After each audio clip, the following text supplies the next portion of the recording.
Nah, di video ini, Mama akan kasih tahu gimana sih caranya merubah kalimat aktif atau active voice menjadi kalimat pasif atau passive voice dalam bahasa Inggris.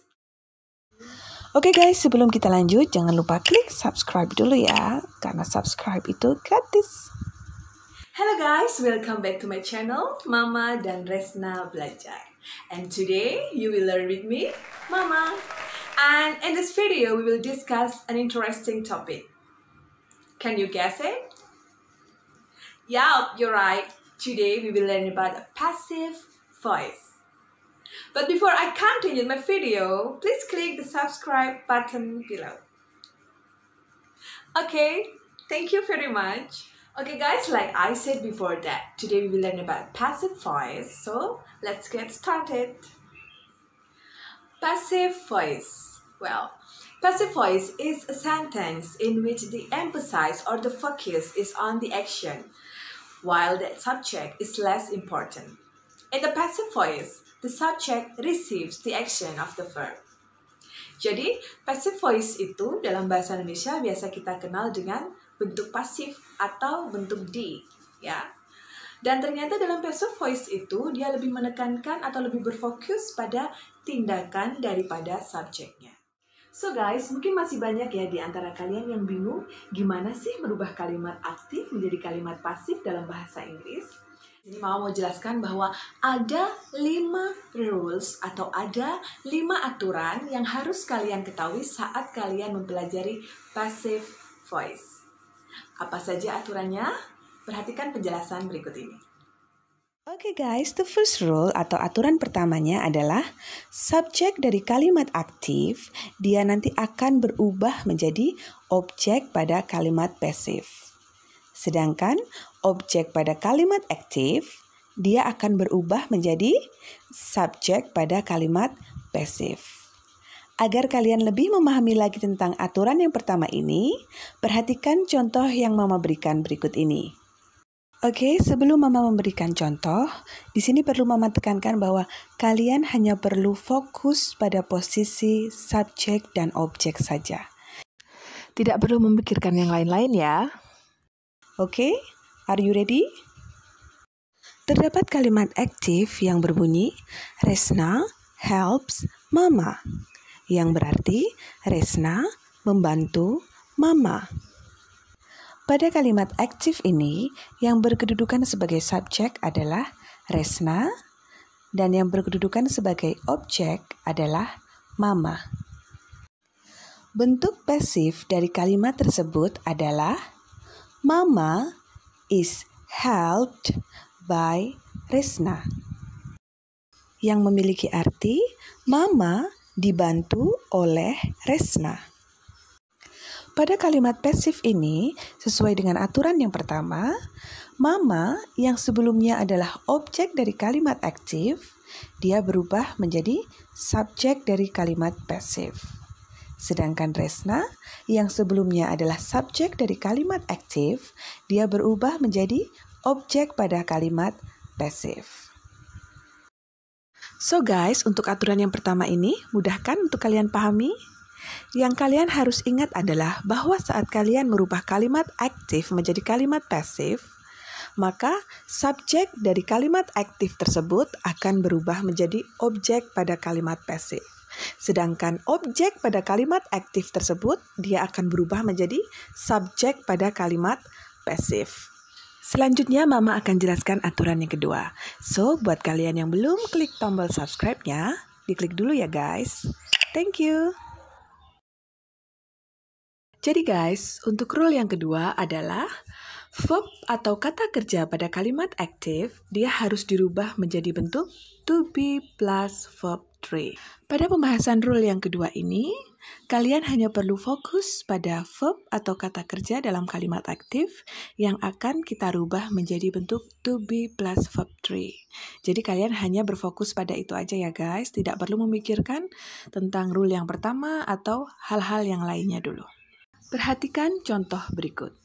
Kalimat aktif, Resna helps Mama, akan berubah menjadi Mama is helped by Resna pada kalimat pasif. Oke, sekarang dengarkan penjelasan dari Mama ya guys. Kata helps merupakan verb atau kata kerja dari kalimat aktif yang ada pada contoh tersebut harus kita rubah menjadi bentuk to be plus verb 3, yaitu menjadi is helped. Mungkin beberapa di antara kalian masih bingung ya, kenapa berubahnya jadi is helped. Jadi begini ya guys, kalimat aktif yang berbunyi Resna helps Mama menggunakan simple present tense sebagai tensesnya.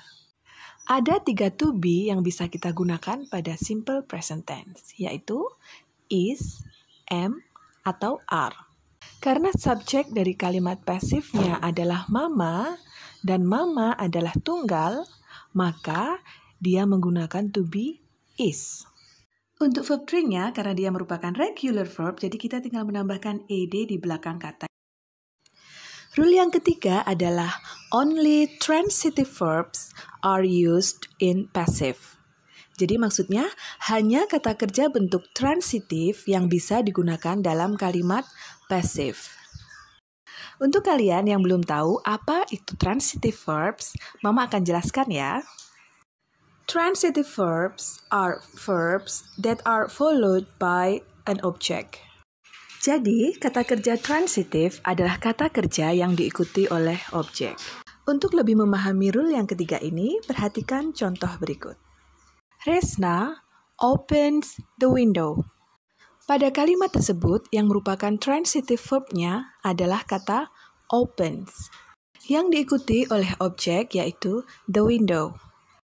Karena memiliki transitive verbs atau kata kerja bentuk transitif, maka kalimat tersebut bisa dirubah menjadi bentuk pasif sehingga menjadi the window is opened by Resna. Perhatikan contoh selanjutnya.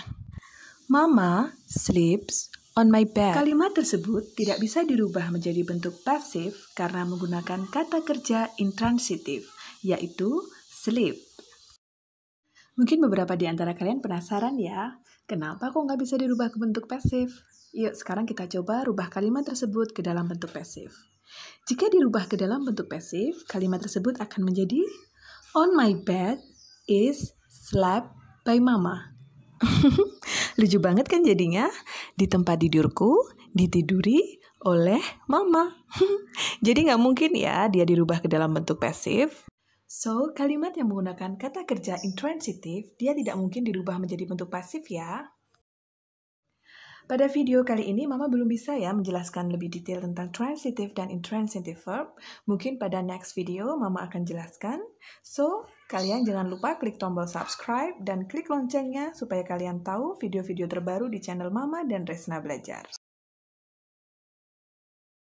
Rule yang keempat adalah the use of by form, yaitu penggunaan by form pada kalimat pasif.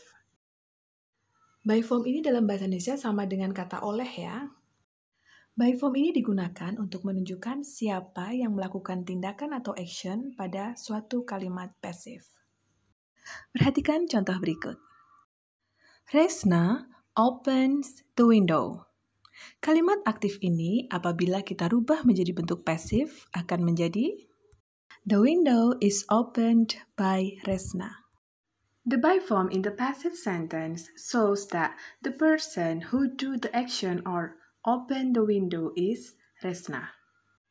Jadi guys, by di sini menunjukkan bahwa Resna lah yang melakukan tindakan pada kalimat pasif tersebut. Atau Resna lah yang telah membuka jendela. So, Mama kira gampang banget ya untuk rule yang keempat ini. Jadi, langsung aja kita lanjut ke rule yang kelima. Yeay, akhirnya kita sampai pada rule yang kelima atau rule yang terakhir. Jadi kalian harus tahu ya bahwa rule yang kelima ini merupakan secret atau rahasia ketika kita sedang belajar passive voice. So, kalian harus dengarkan penjelasan dari Mama baik-baik ya. The fifth rule is the same tense both in active and passive. Artinya, tidak ada perubahan tenses yang terjadi ketika kita merubah kalimat aktif menjadi kalimat pasif. Perhatikan contoh berikut ya. Kalimat aktif, Resna opens the window. Tenses yang digunakan pada kalimat tersebut adalah simple present tense. Jadi ketika kita akan merubahnya ke dalam bentuk pasif, kita tidak boleh merubah tenses dari kalimat tersebut. So, bentuk pasifnya akan menjadi the window is opened by Resna. Tetap ya, tensesnya tetap simple present tense. Jadi guys, ini rahasianya ya. Karena Mama ingin kalian understand well dan paham dengan baik tentang passive voice ini, Mama berikan kalian catatan ini ya. Jadi di sini adalah catatan bagaimana merubah verb menjadi to be plus verb T di masing-masing tensesnya.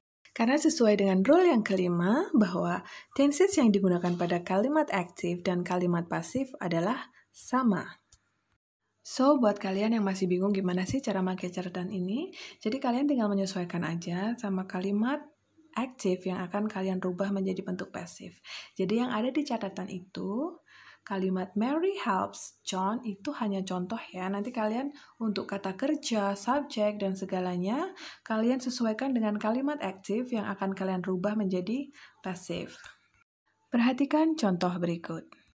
Kalimat aktif yang ingin Mama rubah menjadi pasif berbunyi, Resna is drinking a glass of milk. Yang perlu Mama perhatikan di sini adalah tensesnya. Resna is drinking a glass of milk. Mama tinggal cari aja di catatan tadi yang menggunakan is plus verb ing. Berarti di catatan itu sama dengan urutan nomor 2, yaitu present progressive. So, Mama tinggal ganti aja strukturnya dengan yang ada di sebelah kanan, yaitu pada barisan pasif. Jadi akan menjadi a glass of milk is being drunk by Resna. Gampang kan caranya? Kalian bisa berlatih dengan kalimat yang lain ya. Oke guys, jadi kalian udah tahu ya 5 rules atau 5 aturan yang harus kalian pahami saat kalian merubah kalimat aktif menjadi kalimat pasif dalam bahasa Inggris. Dan Mama juga udah kasih tahu juga ya, mana sih rule yang menjadi kunci utama dalam mempelajari passive voice ini. That's all about passive voice today in this video. See you on my next video, still on my channel, Mama dan Resna Belajar. Thank you for watching and goodbye.